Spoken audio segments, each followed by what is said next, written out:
भूतं च भव्यं च सर्वं यश्चाधितिष्ठति स्वर्यस्य च केवलं तस्मै ज्येष्ठाय ब्रह्मणे नमः। प्रिय श्रोतागण, आज मैं विश्व के समस्त मानव समाज से कुछ बातचीत करना चाहता हूँ। आज से पौराणिक हिंदू समाज का 9 दिन का एक पर्व प्रारंभ हो रहा है, जिसमें विविध प्रकार के पूजा पाठ कर्मकांड आदि का आयोजन होगा। और जिन लोगों की धर्म में आस्था नहीं होती, वे भी इन 9 दिनों में अपने को कुछ धार्मिक अनुभव करने लगेंगे। ऐसा होते हुए भी यह बड़ा स्पष्ट है, बड़ा कटु सत्य है कि प्रतीत होते हुए धर्म के प्रवाह में धर्म कहीं दिखाई नहीं देता, वेद कहीं दिखाई नहीं देता। इसी प्रकार रोज़ों के अवसर पर हमारे इस्लामी बंधु ईसाई लोग अपने पर्व पर उनको ऐसा लगता है कि वो बहुत धार्मिक हो गए हैं। वैसे हिंदू भाइयों में आज से ऐसा प्रतीत हो रहा है। यह भी सभी जानते हैं कि इस संसार में सबसे अधिक रक्तपात हुआ है संपूर्ण विश्व में तो धर्म के नाम पर हुआ, और आज भी हो रहा है। आज भी जो भी समस्याएं दिख रही हैं, जो भी संसार में नए नए एजेंडे लेके आ रहे हैं देश, उनके पीछे भी कहीं न कहीं ये उद्देश्य रहता है कि मेरा धर्म इस संसार पर साम्राज्य करे। वो बताएंगे नहीं इस बात को, लेकिन एजेंडा ये है कि हमारा ही राज्य हो, हमारे ही संप्रदाय का राज्य हो। ऐसा लगता है कि यह मनुष्य सब कुछ बन गया लेकिन मनुष्य नहीं बना, इसलिए मनुष्य के रक्त का प्यासा है। ऐसा इसलिए हुआ कि मनुष्य धर्म को भूल गया। पहले कभी एक धर्म हुआ करता था, एक भाषा हुआ करती थी, एक भावना हुआ करती थी, लेकिन अब खंड खंड समस्त मानव समाज खंड खंड हो गया।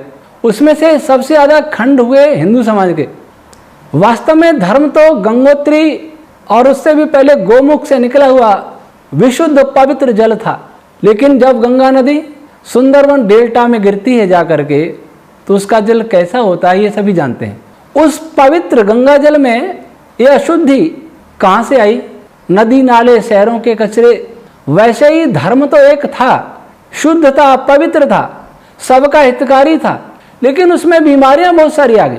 उसमें भी बहुत सारे नदी नाले मिले और उसमें से भी बहुत सारे नदी नाले निकले, नहरें निकले, नाले निकले। वे सभी अपवित्र थे, उनमें मिलावटें बहुत थी। वर्तमान में जो दावा करते हैं कि उनका धर्म उस शक्ति ने पैदा किया है जिसने संसार को रचा है, ऐसे 4 धर्मों की बात करूंगा। वैसे धर्म एक होता है, मैं धर्म शब्द इसलिए प्रयोग कर रहा हूं कि लोग इसको धर्म कहते हैं। वास्तव में संप्रदाय है, धर्म एक ही होता है जो मानव धर्म है। लेकिन जब सभी संप्रदाय अपने अपने संप्रदाय को मानव धर्म कहने लगे और समूची मानव जाति को उसी के झंडे के नीचे लाने का भगीरथ प्रयास करने लगे, तो एक विवेकी पुरुष के सम्मुख ये प्रश्न खड़ा उपस्थित होता है कि इनमें धर्म कौन सा है, इसमें मानव धर्म कौन सा है, इसमें कौन सी विचारधारा है जिसको लेकर के चला जाए तो संसार में सुख शांति की स्थापना हो। वे संप्रदाय हैं हिंदू का अगर पूछें तो हिंदू को तो पता ही नहीं। जो बहुत पढ़े लिखे लोग हैं वे जानते हैं कि हाँ वेद वो हिंदुओं का धर्म ग्रंथ है, ऐसा मानते हैं, लेकिन ये भी पूर्ण सत्य नहीं है। वेद हिंदुओं का है ही नहीं, वेद संपूर्ण मानव जाति का है, और वेद उस जाति का भी है जो ब्रह्मांड में कहीं भी रहती है और लेकिन बुद्धि वाली है, बुद्धि प्रधान है, बुद्धिमान है, मनुष्य की तरह। उस सबके लिए वेद एक ही है। लेकिन हमारा दावा है, अभी इसको हम अभी नहीं कहेंगे, अभी परीक्षा करेंगे हम। दूसरा, ईसाई जो न्यू टेस्टामेंट को अपना धर्म ग्रंथ मानते हैं, ईश्वरी मानते हैं, वो मानते हैं ईसा मसीह ईश्वर के पुत्र थे और उन्होंने नया नियम ओल्ड टेस्टामेंट लिखा, उनकी शिक्षाएं उसमें हैं। उनसे भी पुराने यहूदी जो ओल्ड टेस्टामेंट को अपना धर्म ग्रंथ मानते हैं, और इस्लाम जो कुरान को धर्म ग्रंथ मानते हैं। तो 4 ग्रंथों की मैं चर्चा करूंगा। बहुत समय पहले, आज से लगभग समझो 30 वर्ष पहले, मेरे सामने एक पुस्तक आई मथुरा गुरुकुल में जब मैं पढ़ने गया था। उस पुस्तक का नाम था वेद और कुरान। आचार्य जी ने मुझे, आचार्य प्रेमभिक्षु जी ने मुझे दिए कि इस पर कुछ लिखो। तो मैंने उस पुस्तक में देखा तो उस पुस्तक का लेखक कहता है कि वेद ईश्वरी वाणी है। सबसे पहले प्रकट हुआ और कुरान अंतिम वाणी है जो खुदा के द्वारा सबसे बाद में प्रकट हुआ। फिर वो लेखक लिखता है कि किसी भी लेखक का अंतिम ग्रंथ अधिक प्रामाणिक होता है। आज भी डॉक्टर जाकिर नायक जैसे इस्लामी स्कॉलर कहें क्या कहें जो भी हैं, वे भी इसी बात को कहते हैं और वेद के बहुत से प्रमाण देते हैं और ये कहते हैं कि वेद भी ईश्वरी है और कुरान भी ईश्वरी है। अंतर इतना है कि वेद प्रारंभिक है, कुरान अंतिम है और अंतिम ग्रंथ ही अधिक प्रामाणिक होता है। ऐसे विद्वान एक नए षड्यंत्र का सूत्रपात इस संसार में कर रहे हैं, विशेषकर हिंदुओं के विरुद्ध। वे यह भूल जाते हैं, इस बिंदु को भूल जाते हैं कि ऐसा कह के वे स्वयं उपहास का पात्र बन रहे हैं और ईश्वर को भी उपहास का पात्र बना रहे हैं। मैं पूछता हूँ डॉक्टर जाकिर नायक जी हो, इस विचारधारा के दूसरा कोई विद्वान हो जो ये इस बात को कहता है कि वेद प्रथम पुस्तक है परमात्मा की और कुरान अंतिम पुस्तक है, इन दोनों में अंतर क्यों है? अगर वो मानते हैं कि कुरान अंतिम है इसलिए अधिक प्रामाणिक है, लेखक संशोधन करता है, हाँ मैं मानता हूँ मनुष्य संशोधन करता है क्योंकि मनुष्य अल्पज्ञ है, उससे भूल हो जाती है, भूल सुधारता है, फिर भूल सुधारने में भी फिर भूल हो जाती है, फिर सुधारता है। ऐसे करके फाइनल ग्रंथ, जैसे मैं भी अपना ग्रंथ लिख रहा हूँ तो प्रेस में जाते जाते कई बार संशोधन कर लेता हूँ, करना पड़ता है क्योंकि कोई भी मनुष्य पूर्ण नहीं है। तब क्या खुदा जिसको कहते हैं या ईश्वर जिसको कहें वो भी हमारी तरह अपूर्ण है, अल्पज्ञ है, जो वेद का ज्ञान दिया जब भूल गया और फिर दूसरे मजहबी ग्रंथ आए उनमें संशोधन करता गया, कुरान में उसका फाइनल हुआ। इससे वे ये सिद्ध करना चाहते हैं कि कुरान का रचने वाला या वेद के रचने वाला अनाड़ी व्यक्ति था या अल्पज्ञ था, कम जानने वाला था, इसलिए अपनी भूलों को बार बार सुधार करते करते कुरान में फाइनल किया। अच्छा, कुरान में फाइनल क्या हुआ? वेद वाले तो मानते हैं कि वेद में सब विद्या है, वेद के आधार पर जीवन जिया जा सकता है, वेद के आधार पर राजनीति भी हो सकती है, विज्ञान भी आ सकता है, अर्थशास्त्र भी आ सकता है, कृषि शास्त्र भी आ सकता है, बहुत से मेडिकल साइंस, सारा विज्ञान उसमें आ सकता है, अध्यात्म भी है। क्या कुरान में यह सब है? वेद के आधार पर कोई आयुर्वेद का विद्वान अथर्ववेद से किसी व्यक्ति की चिकित्सा कर सकता है? क्या कुरान के आधार पर, बाइबल में तौरेत के आधार पर या नया नियम के आधार पर, इंजील के आधार पर कोई व्यक्ति का किसी की चिकित्सा कर सकता है? वेद के आधार पर व्यक्ति मकान बना सकता है, क्या इन अन्य धर्म ग्रंथ जो कहे जा रहे हैं उनके आधार पर कोई मकान बना सकता है? क्या अन्य धर्म ग्रंथों के आधार पर कृषि कर सकता है? क्या अन्य धर्म ग्रंथों के आधार पर अर्थशास्त्र चला सकता है, देश को चला सकता है? क्या क्या काम कर सकता है? वेद वाले तो मानते हैं कि सब काम कर सकता है और सब काम करता भी रहा है। इस विषय में इंजील, तौरेत और कुरान क्या कहेंगे? उनके विद्वान इस बात पर विचारें कि संसार से सारी विद्या लुप्त कर दी जाए और उनके ही जिसको वो धर्म ग्रंथ कहते हैं उस वही बचे, तो क्या वो जी भी सकते हैं? क्या वो अपने शरीर के बारे में कुछ जान सकते हैं? क्या सृष्टि के बारे में कुछ जान सकते हैं या लोक व्यवहार को जान सकते हैं? कितना जान सकते हैं? ये विचार करें। अगर यह सब नहीं है तब तो खुदा ने संशोधन करने के बजाय और उल्टा कर दिया।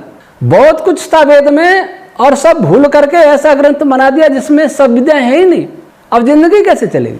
जीवन चलाने के लिए परमात्मा ने संपूर्ण विद्या दी होगी। सबसे पहले जब सृष्टि के आदि में वेद का ज्ञान हुआ होगा, क्योंकि सृष्टि बनाई परमात्मा ने, मनुष्य बनाया परमात्मा ने, और मनुष्य बना करके छोड़ दिया। और उसके ज्ञान तो देगा ना इसमें कैसे रहना, कैसे जीना, कैसे सृष्टि को जानना, कैसे शरीर को जानना, कैसे आत्मा परमात्मा स्वयं को जानना, कैसे ईश्वर को जानना, ये सब तो जान दिया होगा ना। अगर सब जान नहीं दिया होता तो खुदाई पुस्तक की जरूरत ही नहीं है। जब सब नहीं देगा, सब बताएगा नहीं संसार में कैसे रहना, तो उसकी जरूरत ही नहीं।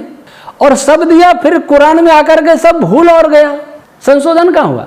उसमें कौन कौन सी विद्याएं? इस्लाम के स्कॉलर, बाइबल के स्कॉलर ये इस बात पर विचार है, क्या उनमें सब कुछ है? बाइबल, तौरेत, इंजील को मानने वाले जो विश्व में विज्ञान की प्रगति कर रहे हैं, टेक्नोलॉजी की प्रगति कर रहे हैं, क्या उसका स्रोत कहीं तौरेत इंजील में है? वो बताएं। क्या वे नहीं जानते भारत से कितनी पुस्तक ले गए और उन पुस्तकों में जो ज्ञान है उसका भी मूल वेद में? मैं नहीं करा, मैं बहुत सारे विद्वानों का प्रमाण दे सकता हूं। मेरे पास पुस्तक रखी है वेदों का अर्थात स्वरूप। आर्य समाज के एक अच्छे विद्वान हुए धर्मदेव जी विद्यामार्तन, उन्होंने ईसाइयों के, मुसलमानों के, जैनों के, बौद्धों के अनेक विद्वानों का मत दिया है कि वेद क्या है। क्या तौरेत, इंजील और कुरान के बारे में ऐसा मत है क्या कि इनमें ये विद्या है, सारा ज्ञान विज्ञान है? ईश्वरी ज्ञान ही होगा जिसमें संपूर्ण विज्ञान होगा, संपूर्ण सृष्टि का ज्ञान होगा। और दूसरी बात, ईश्वरी ज्ञान जिसमें होगा उसमें किसी मनुष्य की कहानी नहीं होगी, क्योंकि ईश्वर मनुष्य की कहानी नहीं लिखता। बहुत ज्यादा इस पर चर्चा नहीं करूंगा, मैं केवल एक बात की चर्चा करता हूं। वैसे वेद क्या है आपने मेरे व्याख्यानों में सुन लिया है, वैदिक रश्मि थ्योरी के द्वारा, उसको नहीं दोहराऊंगा। पर जिन 4 ऋषियों ने वेद का ज्ञान अंतरिक्ष से ग्रहण किया, मनस तत्व से ग्रहण किया, उसमें पहला वाक्य क्या था ये हम देखेंगे। लेखक का पहला वाक्य भूमिका होता है, उसमें सब कुछ आ जाता है भूमिका रूप में। तो पहला वाक्य क्या है? सबसे पहले मैं पहला वाक्य लेता हूं जो कहते हैं हमारी पुस्तक अंतिम है, तो उस अंतिम पुस्तक का पहला वाक्य कहूं या आयत कहूं, कुरान का प्रारंभ होता है सूरह बकर मदनी, इसमें 286 आयतें, 40 रकूए हैं। शुरू खुदा का नाम लेकर जो बड़ा मेहरबान निहायत रहम वाला है। ये कौन कह रहा है? खुदा कह रहा है। उनके अनुसार मुस्लिम युवकों से मैं विचार करने के लिए आग्रह करूंगा कि खुदा कह रहा है कि शुरू खुदा का नाम लेकर, खुदाई तो शुरू कर रहा है इसको, फिर ऐसा क्यों कर रहा है शुरू खुदा का नाम लेकर जो बड़ा मेहरबान निहायत रहम वाला है। मैं अपनी पुस्तक वेद विज्ञान को लिखता और मैं ऐसा लिखता कि अग्निवत नैष्टिक का नाम लेकर जो बड़ा लेखक है, ऐसा शुरू करूंगा अपनी पुस्तक को। इस पर विचारे। और फिर लिखा है अलिफ लाम मीम, इसका कोई अर्थ नहीं जानता। ये मेरे पास जो कुरान शरीफ है Mahmood and company, Marol pipeline, Mumbai, यहाँ से प्रकाशक है और तर्जुमा है मौलाना फतेह मोहम्मद खान साहिब जालंधरी। तसही क्या होता है मैं नहीं जानता, मौलाना अब्दुल मजीद सरवर साहिब। वो इसके फुटनोट में लिखते हैं कि इसका अर्थ मोहम्मद साहब ने नहीं बताया, इन पर हमें बिना कहे सुने ईमान लाना चाहिए। अलिफ लाम मीम, इसका अर्थ मोहम्मद साहब ने भी नहीं बताया, इसलिए ये लिखते हैं कि उस पर बिना कहे सुने ईमान लाना चाहिए। क्या अर्थ को भी जानने का प्रयास नहीं करना चाहिए? फिर लिखते अगले पहली आयत, यह किताब इसमें कुछ शक नहीं डरने वालों की रहनुमा है, जो गैब पर ईमान लाते, आदाब के साथ नमाज पढ़ते और हमने उनको दे रखा है उसमें से वे खर्च करते हैं। और जो किताब तुम पर नाजिल हुई और जो किताबें तुमसे पहले पैगंबर नाजिल हुई सब पर ईमान लाते, आखिरत का यकीन रखते हैं। तुम पर नाजिल हुई और उनसे पहले भी जो आई आसमानी किताबें, उन सब पर हम ईमान लाते, अर्थात जिनमें सब पर श्रद्धा बताई है, तो भी एक ईमानदारी है या सद्भावना है कि जो भी इससे पहले भी आसमानी पुस्तक आई वो सब ठीक है, ऐसा इनका कहना। ये यहाँ से शुरू होती है। पहला प्रश्न ये है कि इसका खुदा ही शुरू कर रहा है और खुदा का नाम लेके शुरू कर रहा है। अब मैं इसके पीछे जाऊंगा, न्यू टेस्टामेंट जिसको इंजील कहते हैं, ऐसा ये पंडित धर्मदेव जी विद्यावर्धन ने लिखा है। इसकी पहली आयत क्या है? इब्राहिम की संतान, दाऊद की संतान, यीशु मसीह की वंशावली।